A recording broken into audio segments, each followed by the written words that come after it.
जय हिंद दोस्तों। आज के इस वीडियो में हम लोग सीखेंगे कि बिहार सरकार के द्वारा डीजल अनुदान का फॉर्म ऑनलाइन आवेदन जो चालू हुआ है उसका ऑनलाइन फॉर्म फिल कैसे करेंगे। तो चलिए बिना देरी किए हुए वीडियो को चालू करते हैं और हम लोग सीखते हैं कि इसके लिए ऑनलाइन आवेदन कैसे करना है। तो सबसे पहले अपना क्रोम ब्राउज़र को ओपन करेंगे। क्रोम ब्राउज़र ओपन होने के बाद सर्च बॉक्स में लिखेंगे डीबीटी एग्रीकल्चर बिहार, लिख करके सर्च करेंगे तो यहाँ आ जाएगा। बिहार गवर्नमेंट का ये ऑफिशियल साइट है dbtagriculture.bihar.gov.in। इस वाले पे क्लिक करेंगे। इस पे क्लिक करने के बाद यहाँ आ जाएगा ऑनलाइन सेवाएं। इस पे जैसे ही माउस का कर्सर लाएंगे तो ये विंडो ओपन होगा। इस पे क्लिक करेंगे तो भी, ना करेंगे तो भी वो विंडो सिर्फ कर्सर ले जाने से ओपन हो जाएगा। फिर इसमें देखिए, इसमें लिखा हुआ है डीजल सब्सिडी खरीफ 2026-27। इस पे क्लिक करेंगे। इस पे क्लिक करने के बाद अनुदान का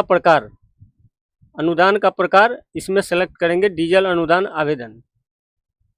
फिर यहाँ कह रहा है पॉपअप में, प्रिय कृषक, सूचित किया जाता है कि अभी खरीफ मौसम 2026-27 के फसल के लिए यह योजना लागू है। इसको ओके कर देंगे। फिर यहाँ से कुछ अपना नियम और शर्तें कुछ बता रहा है, इसको पढ़ लीजिएगा। हम इसको क्लोज करते हैं। फिर यहाँ से रजिस्ट्रेशन आईडी, सिर्फ इसमें एक ही है तो रजिस्ट्रेशन आईडी ही सिलेक्ट रहने देंगे। यहाँ पे अपना पंजीकरण नंबर डाल देंगे। तो चलिए हम अपना पंजीकरण नंबर डाल दिए। अब यहाँ से सर्च पे क्लिक करेंगे। सर्च पे क्लिक करने के बाद हमारा सारा डेटा खुल जाएगा, जैसे कि नाम, पिता का नाम, मोबाइल नंबर, एड्रेस और बैंक खाता संख्या है, सारी जानकारी दिखने लगेगा। इसके बाद थोड़ा सा हम ऊपर करेंगे, यहाँ जमीन का विवरण आ गया। यहाँ मौसम पूछ रहा है, मौसम को यहाँ पे आएंगे, यहाँ पे खरीफ चुन लेंगे। फिर उसके बाद अगला फसल के नाम इस पर क्लिक करेंगे। यहाँ से फसल का नाम आ गया तो हम यहाँ से धान सेलेक्ट कर लेंगे। धान सेलेक्ट करने के बाद सिंचाई की संख्या कुल चुने, इसमें चुनने के लिए बोला तो इसको 1 कर देंगे। हम पहली बार अभी आवेदन कर रहे हैं तो इसको 1 कर देंगे। इसके बाद किसान का प्रकार बोल रहा है तो किसान का प्रकार इसको खोलेंगे। इसमें स्वयं बटाईदार, तो यहाँ से जैसा भी खेती करते हैं, अगर आप अपना खुद के खेत में करते हैं तो स्वयं में, बटाईदार का करते हैं तो बटाईदार में, और स्वयं का और बटाईदार का करते हैं उस स्थिति में स्वयं प्लस बटाईदार इसको सिलेक्ट करेंगे। तो चलिए हम स्वयं के लिए कर रहे हैं तो हम स्वयं को सिलेक्ट करते हैं। अब इसमें कुल जमीन मतलब टोटल जमीन कितना में, मतलब कितना में आपका धान है, कितना जमीन में लगा हुआ है वो पूछ रहा है। और देखिए नीचे लिखा हुआ है कृपया डिसमिल में जमीन का विवरण डालें, 1 एकड़ बराबर 100 डिसमिल। मतलब कह रहा है कि जो भी जितना भी जमीन है उसको डिसमिल में ही डालना है। जैसे अगर 1 एकड़ है तो 1 एकड़ का मतलब होता है 100 डिसमिल। तो हमारा है 1 एकड़ 3.75 डिसमिल, तो हम इसको लिख लेंगे 103.75। चलिए अब आगे कह रहा है जमीन का विवरण डालने के लिए कि जैसे खाता नंबर, खेसरा नंबर, थाना नंबर और कुल सिंचित रकबा डिसमिल में, बगल के किसान का नाम पहला और बगल के किसान का नाम दूसरा।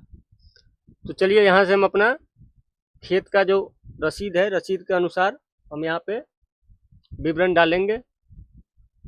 तो हमारे पास एलपीसी है तो हम एलपीसी के अनुसार डाल लेते हैं।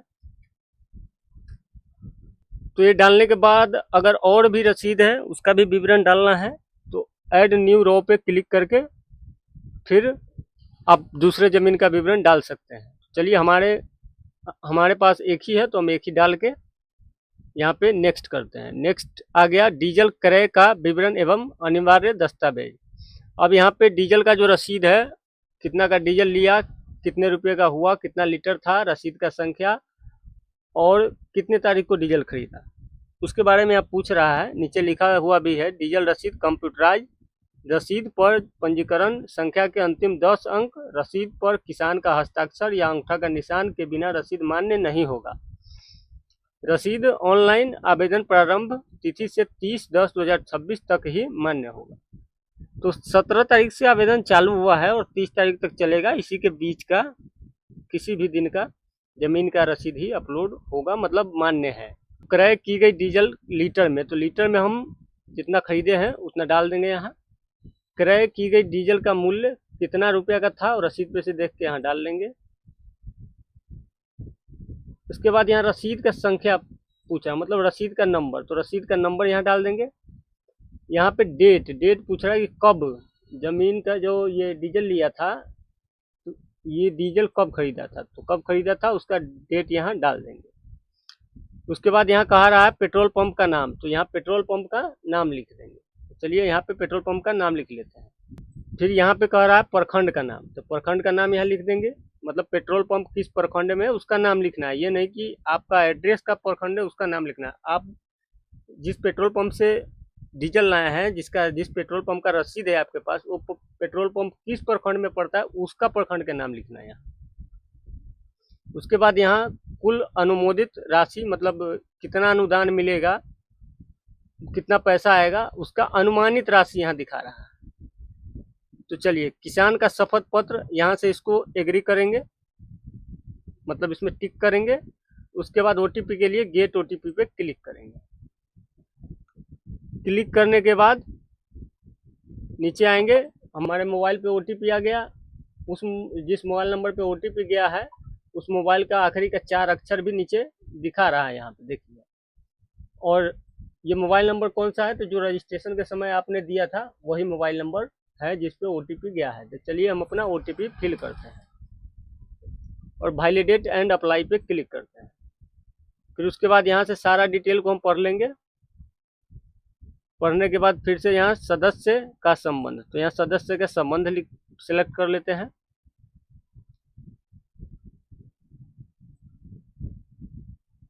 यहाँ से जीवित है कि मृत है वो डाल लेंगे।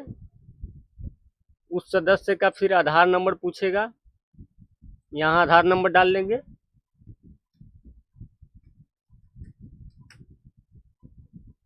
आधार के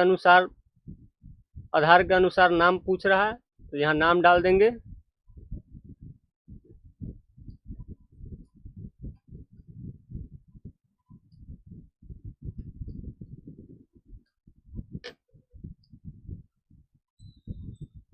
आधार के अनुसार जन्म की तारीख पूछ रहा है, तो आधार के अनुसार जन्म तिथि डालेंगे। तो यहाँ से हम सेलेक्ट कर लिए आधार के अनुसार जो भी जन्म तिथि था। फिर यहाँ से सेंड ओटीपी पे क्लिक करेंगे।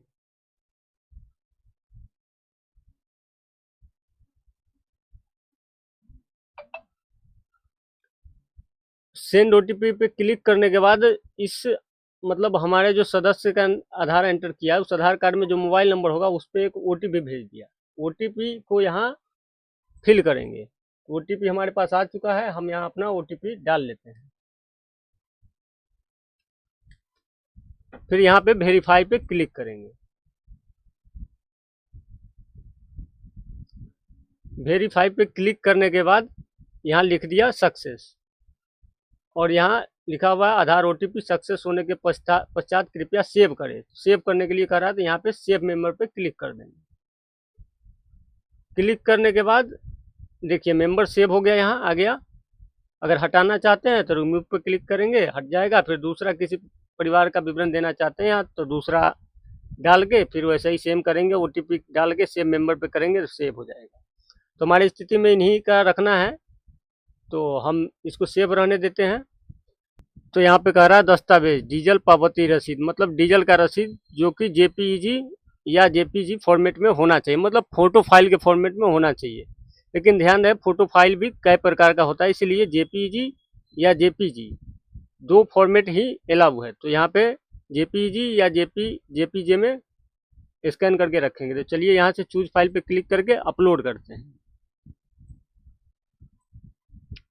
अब यहाँ कह रहा है जमीन का रसीद एलपीसी, और साल कह रहा है 2023-24 या 24-25 या 25-26 का ही होना चाहिए, मतलब 2023 से 2026 के बीच का ही कटा होना चाहिए, जमीन का रसीद हो या एलपीसी हो, और ये पीडीएफ फाइल में होना चाहिए। तो चलिए हमारे पास हमने पहले स्कैन करके इसको सेव कर रखा है, तो यहाँ से चूज फाइल पे क्लिक करेंगे और जहाँ भी हमने सेव करके रखा है वहाँ से इसको अपलोड कर देंगे। उसके बाद हमारा ये टिक ही रहेगा, इस चेक बॉक्स में चेक ही रहने देंगे, अनचेक नहीं करेंगे। उसके बाद सबमिट पे क्लिक कर देंगे। सबमिट पे क्लिक करने के बाद हमारे पास एक नॉलेजमेंट आ जाएगा ऐसा सेम। इसको डाउनलोड करने के लिए बेनिफिशियरी एप्लीकेशन प्रिंट पे क्लिक करेंगे।